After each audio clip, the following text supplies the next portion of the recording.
Turabasuhuje mwe mwese mudukurikiranye aho muri hatandukanye, nizere yuko muri amahoro, nizere yuko muhaha mukaronka. Muri kumwe na Mutabazi, umusore w'intanguranwa mu kugaba wagabiwe ijambo na Rugira, abiga inganzwa n'indangagaciro ndetse na kirazira.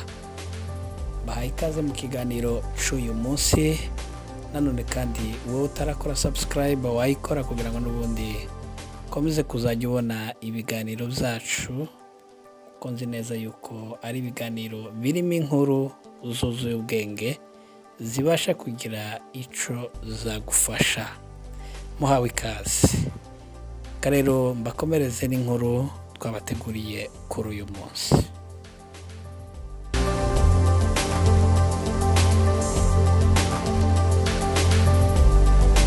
Dore ubuhanga n'ubwenge bugenga bimye ingoma, umugaragu yagaragaje ibwami.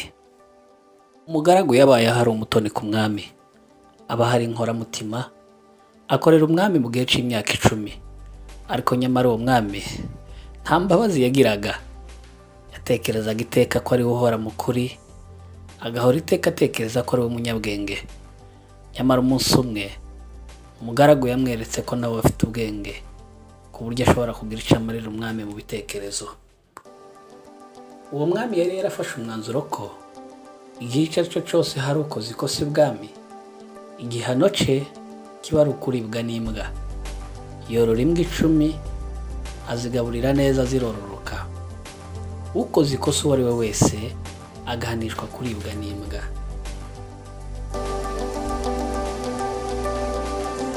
Igihano kiramenyerwa ibwami, buri wese akaba azi neza ko igihe cyose akoreye umwami ikosa, igihano ari ukuribwa n'imbwa. Izo mbwa barazoroye, zirabyibuha, nazo zimenya iteka ko umunyamakosa iyo yaje zigomba kumurya. Wa mugaragu wari inkoramutima, umunsi umwe yaje kugwa mu ikosa. Hanyuma umwami yirengagiza ibindi bihe byiza bagiranye na wa mugaragu, amufatira umwanzuro nk'iyo asanzwe afatira abandi. Ategeka ko bagomba kumushikiriza za mbwa zikamurya. Nuko igihano kirubahirizwa, ariko wa mugaragu asaba umwami ati, "Mwami, nyemerera uzirikane iminsi nabanye nawe, maze unyemerere umpe iminsi 10 gusa kugira ngo mbashe gusezera ku rungano, nsezere ku nshuti n'abavandimwe." Umwami kuko uwo mugaragu yari asanzwe ari inkoramutima, aramwemerera, amuha iminsi 10 gusa kugira ngo abashe gusezera ku bavandimwe.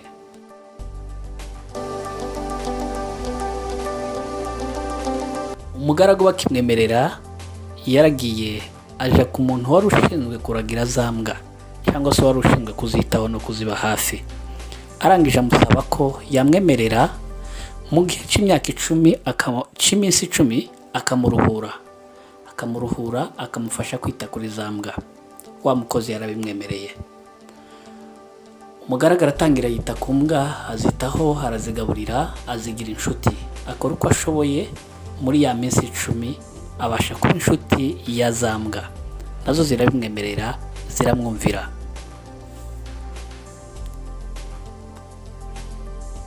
Ya minsi 10 ishize, nuko umwami atuma abandi bagaragu bajya kumuzanira wa mugaragu ngo ashikirizwe za mbwa zimurye. Hanyuma umugaragu yaritabye, umwami aramufata, amuterera za mbwa. Amutereye za mbwa zo ntabwo ziyumvishije ko ari umwe mu bagomba kuribwa nazo, ahubwo zatekereje ko agarutse kuzitaho nk'uko yari asanzwe abikora. Ko zo zazirikanye ubushuti n'ineza wa mugaragu yazigaragarije mu gihe cy'iminsi 10 yazitayeho gusa. Umwami abibonye biramutungura, kuko we ntiyari azi n'amakuru. Biramutangaza cyane, atekereza yuko imbwa ze zishobora kuba hari ikindi kibazo zagize. Atekereza se ko zarwaye. Nyamara wa mugaragu abwira umwami ati, "Mwami, izi mbwa nazitayeho muri ya minsi 10 nagusabye, nyamara zazirikanye umubano n'ubushuti twagiranye muri iyo minsi 10. Natangajwe cyane nuko wowe wananiwe kuzirikana neza n'urukundo n'ubushuti twagiranye mu gihe cy'imyaka 10.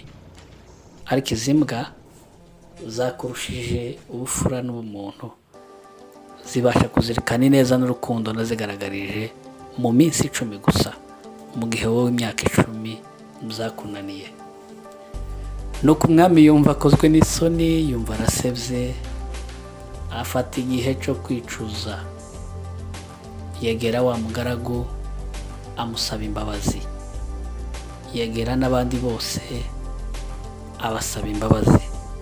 Hanyuma kuva uwo munsi amenya kandi azirikana ko nawe ashobora gukosa nubwo ari umwami.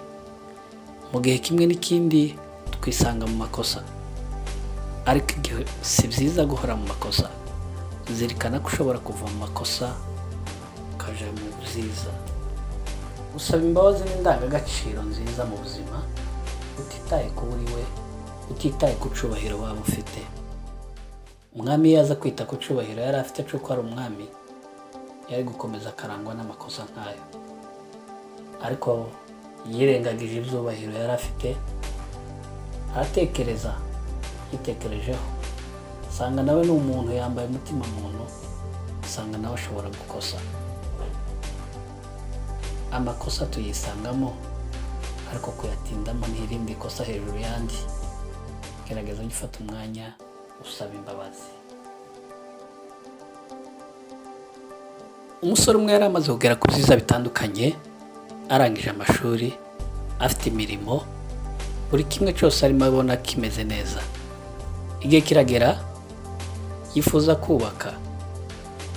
Yari afite inshuti z'abakobwa zitandukanye, ariko muri we afite icyemezo, aravuga ati muri aba bose birumvikana ko bose ntabana nabo, ariko reka mfate igihe n'umwanya mpitemo umukobwa umwe tugomba kuzabana, tukubakana, tukabana ubuzira iherezo. Mu bakobwa bari baziranye na wa muhungu hari harimo 3 basanzwe bari inshuti ze z'inkoramutima.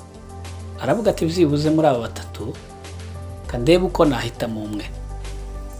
Wa muhungu atekereza uburyo ari bukoreshe kugira ngo abashe kumenya ufite ubwenge kandi umukunda kurushaho bashobora kubana.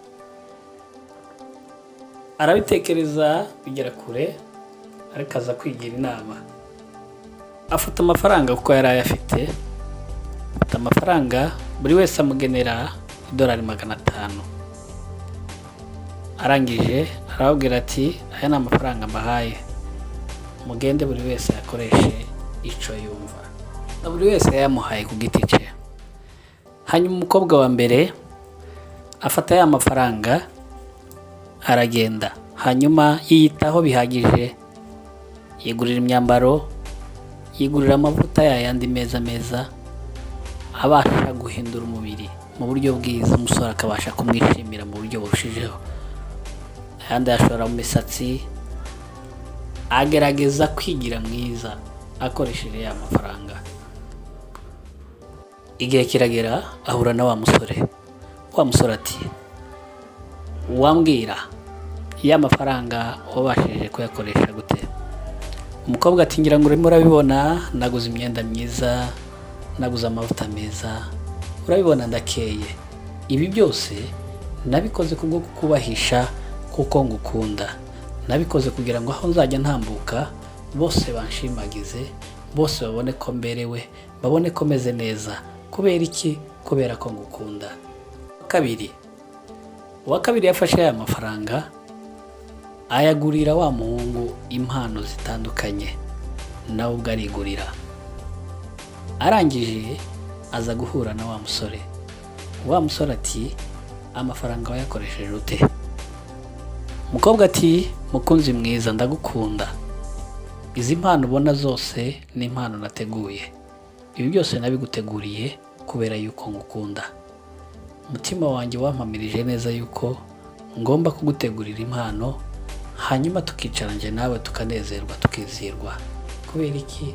Kubera yuko ngukunda. Umukobwa wa gatatu yafashe amafaranga, arangije ayashora muri business, agira amahirwe ya mafaranga arunguka. Amadolari 500 bari bamuhaye abasha kuyakuramo andi 500. Ahuye n'umusore, umusore ati mukunzi mwiza, amafaranga naguhaye wayakoresheje iki? umukobwa ati nabonye ntasesagura, ahubwo ntekereza ejo hacu hazaza. Fata ya mafaranga wampaye narakoze havamo andi nkayo, ayavuyemo amwe nayashyize kuri konti, ayandi ndayafite. Ayo nashyize kuri konti nayashyize kuri konti yawe, kugira ngo ejo n'ejo bundi azatugirire umumaro mu gihe tuzaba twarubatse. Mwe mwese mudukurikiye, abaye ari wowe utekereza ko uyu muhungu yakubakana nawe ninde? Uyu ni umwanya mwiza, uyu ni umunsi mwiza, iki ni igihe nyacyo cyo kugira ngo utekereze kuri iyi nkuru, hanyuma ubwire uyu musore inama. Murakoze inshuti zanjye, murajya muri comment, hanyuma ushyireho igitekerezo cyawe. Uyu muhungu wumva yabana nawe muri aba, mugira inama. Murakoze cyane. Wowe utarakora subscribe, uyu ni umwanya wawe wo kugira ngo uyikore. Murakoze, mugire umunsi mwiza n'ibihe byiza. Murakoze cyane.